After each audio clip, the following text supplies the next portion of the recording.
Bismillahirrahmanirrahim. Innallaha wa malaikatahu yusholluna 'alan nabi. Ya ayyuhallazina amanu shallu 'alaihi wa sallimu taslima. Allahumma shalli wa sallim wa barik 'alaihi. Allahumma shalli wa sallim ala Muhammadin wa alihi wa sahbihi ajma'in. Allahumma hdina tariqal mustaqim, tariqam minallahi rabbil alamin, tariqam miruhi Jibril al-Matin. Allahumma salli wa sallim wa barik alaihi. Manqabah ke-48. Syekh Abdul Qadir menampar setan.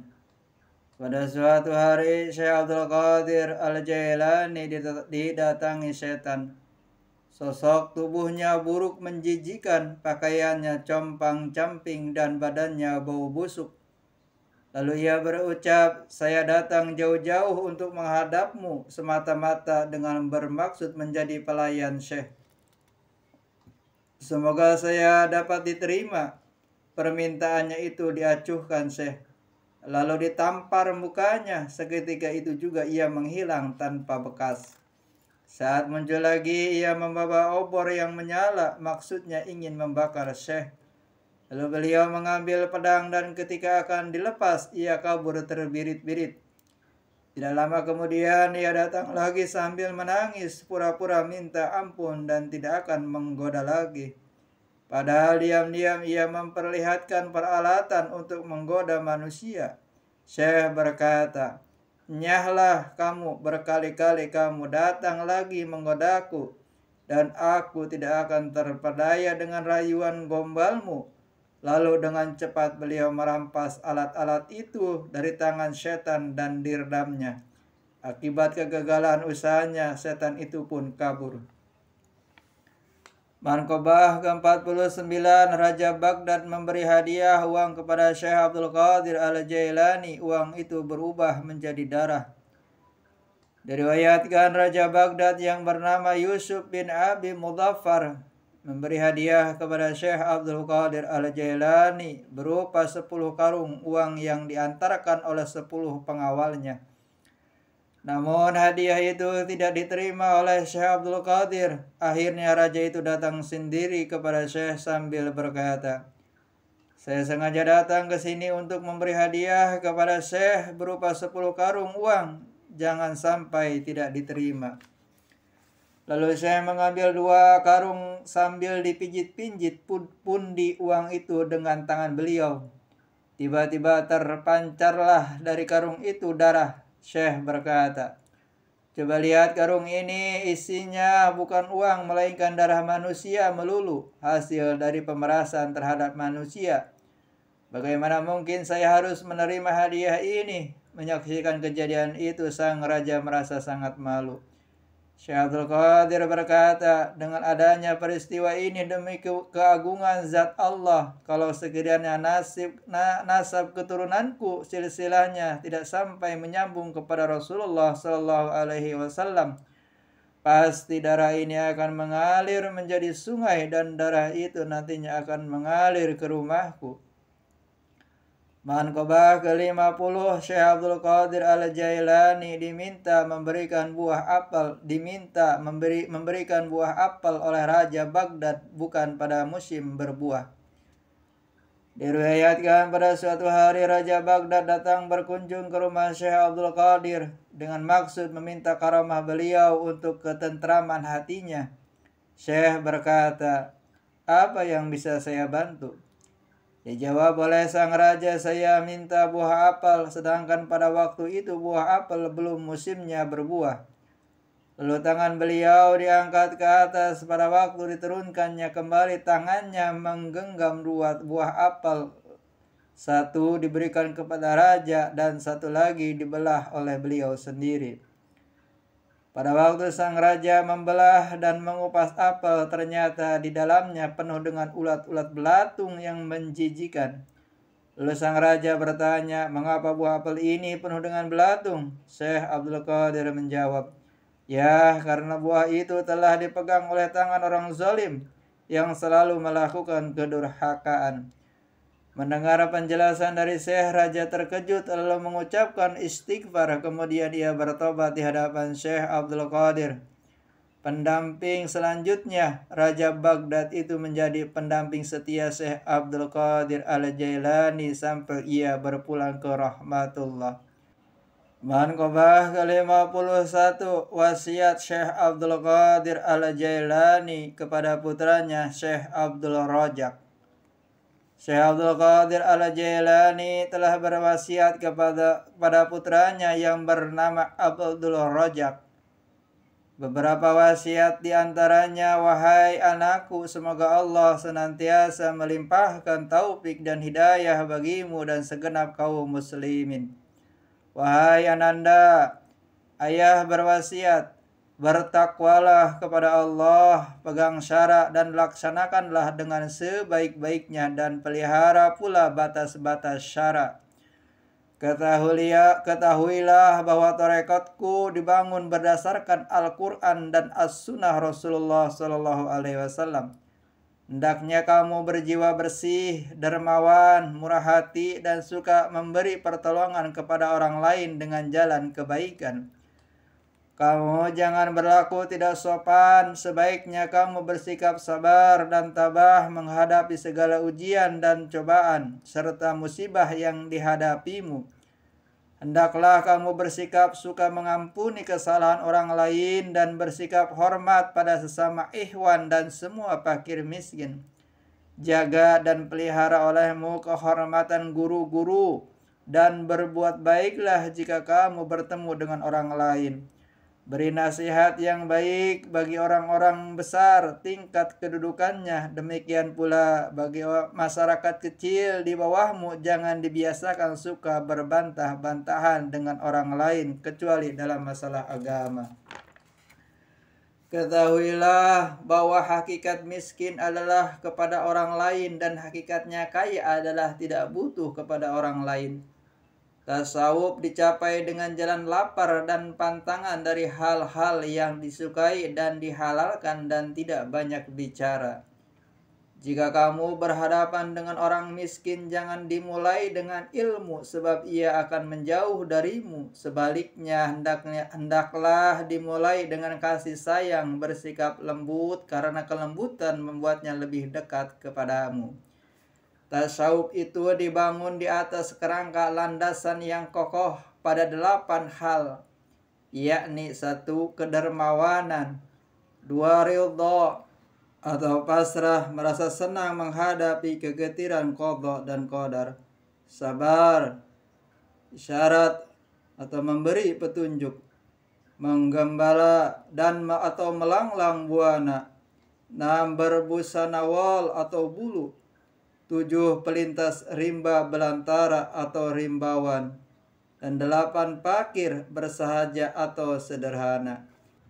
Kedelapan nilai moral ini telah dimiliki oleh 1. Kedermawanan oleh Nabi Ibrahim alaihissalam, 2. Keridhaan kepasrahan oleh Nabi Ishak alaihissalam, 3. Kesabaran oleh Nabi Ayub alaihissalam, isyaratnya oleh Nabi Zakaria alaihissalam, 5. Berlanglang buana seperti Nabi Yusuf alaihissalam, 6. Berbusana wal seperti Nabi Yahya alaihissalam, 7. Rimbawannya atau rimbanya oleh Nabi Isa alaihissalam, 8. Kefakiran, kesederhanaan oleh Nabi Muhammad sallallahu alaihi wasallam, Bila kamu berkumpul bersama-sama dengan orang kaya, perlihatkanlah kegagahan dan keberanianmu. Namun sebaliknya, perlihatkanlah kerendahan hati bila kamu berkumpul dan bergaul dengan orang-orang miskin. Hendaklah kamu mengikhlaskan diri dalam setiap laku, perbuatan, dan kegiatan. Seharusnya bermudawamah zikrullah, artinya tiada putus-putusnya mengingat Allah. Kamu jangan berprasangka buruk kepada Allah dalam segala situasi dan kondisi apapun. Demikian pula harus berserah diri kepada Allah dalam segala tindak perbuatan. Jangan menggantungkan diri kepada orang lain, baik terhadap keluarga maupun teman sejawat. Layani dan selalu perhatikan para fakir miskin, terutama dalam 3 hal, yakni pertama, bersikap tawadu, merendahkan diri. Kedua, berbudi pekerti. Dan ketiga, kebeningan hati. Perhatikan olehmu bahwa orang yang paling dekat kepada Allah ialah orang yang paling baik budi pekertinya. Dan amal yang paling utama ialah memelihara hati dari melirik kepada selain Allah. Bila kamu bergaul bersama orang miskin, berwasiatlah dengan jalan kebenaran dan kesabaran. Kiranya cukup bagimu di dunia ini 2 hal. Pertama, bergaul dengan orang miskin. Kedua, menghormati wali. Selain daripada Allah, segala sesuatu itu jangan dipandang cukup. Gagah kepada wali, kepada yang di bawahmu adalah pengecut. Berlagak terhadap sesama adalah lemah, dan gagah kepada orang yang lebih tinggi kedudukannya adalah sombong. Ketahuilah bahwa tasawuf dan fakir merupakan duit tunggal kebenaran yang hakiki, bukan main-main. Oleh karena itu jangan dicampur dengan main-main. Sekianlah wasiat ayahanda padamu. Semoga Allah senantiasa melimpahkan taufik dan hidayahnya padamu dan pada murid-muridku atau siapapun yang mendengar wasiat yang disampaikan ini. Semoga dapat mengamalkannya dengan diiringi keagungan dan syafaat junjungan kita Nabi Muhammad sallallahu alaihi wasallam. Amin ya rabbal alamin. Manqabah ke-52, praktik sholat hajat dan tawasul kepada Syekh Abdul Qadir Al-Jailani. Dalam kitab Bahzatul Asrar, Syekh Abdul Qadir Al-Jailani qaddasallahu sirah menerangkan, barang siapa yang bertawasul, meminta pertolongan kepadaku dalam kesusahan, akan dihilangkan kesusahan itu. Barang siapa memanggil namaku atau beristighosah dalam kesulitan, akan diberi kegembiraan. Dan orang siapa yang bertawasul kepadaku untuk keperluan hidup, akan dihasilkan maksudnya. Barang siapa yang salat sunat hajat 2 rakaat, pada tiap rakaat setelah membaca Fatihah lalu membaca surat Al-Ikhlas 11 kali. Jadi dalam 2 rakaat itu sebanyak 22 kali surat Al-Ikhlas. Setelah mengucapkan salam terakhir, lalu bersujud dan mengucapkan doa permohonan. 1. Memohon kepada Allah agar diampuni dari segala dosa dan kesalahan. 2. Mengucapkan rasa berterima kasih atau bersyukur atas nikmat yang Allah berikan kepadanya. 3. Memohon semoga dihasilkan segala maksud dan cita-citanya yang baik. Manqabah ke-53, Syekh Abdul Qadir Al-Jailani wafat. Menjelang akhir hayat Syekh Abdul Qadir, malaikat Israel datang mengunjungi Syekh dikala matahari akan terbenam keparaduannya. Malaikat Israel datang membawa surat dari Allah buat Syekh Abdul Qadir dengan alamat sebagai berikut. Yasilu hazal maktubu minal muhibbi ilal mahbubi. Surat ini dari zat yang maha pengasih disampaikan kepada wali yang dikasihi. Kemudian surat tersebut diterima oleh putranya yang bernama Sayyid Abdul Wahab.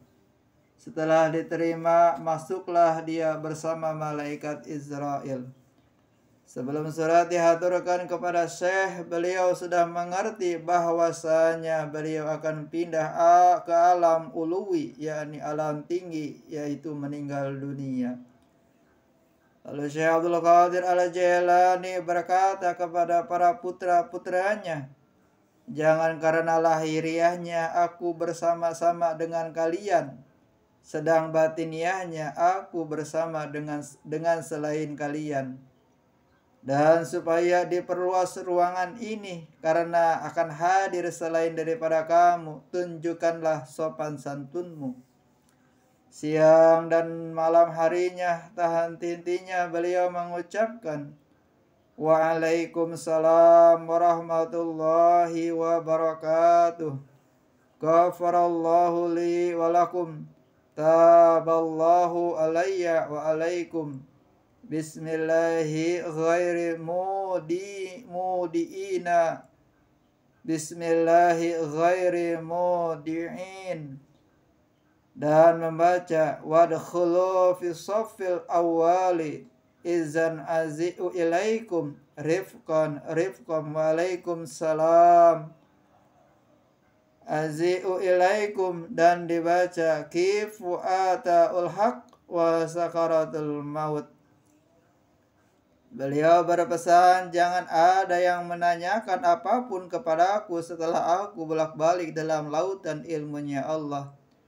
Lalu dibacakan, "Ista'antu bila ilaha illallah subhanahu wa ta'ala wal muhyil ladzi la yasal fautu subhana man ta'azzaza bil qudrati wa qakhri ibadahu bil mauti la ilaha illallah subhanahu wa ta'ala wal hayyil ladzi la yahsal ghausu subhana man ta'azzaza bil qudratika wa qahri ibadahu bil mauti la ilaha illallah Muhammadur Rasulullah ta'azzaza Allah." Yang mulia Qutubur Rabbani Sayyidi Syekh Muhyiddin Abdul Qadir Al-Jailani qaddasallahu sirah wafat pada malam Senin Ba'da Isya pada tanggal 11 Rabiul Akhir tahun 561 Hijriyah atau 1166 Masehi pada usia 91 tahun. Allahumma ansur alaihin nafahati wa ridwana wa amidana bi asrarihi fi kulli waqtin wa makan.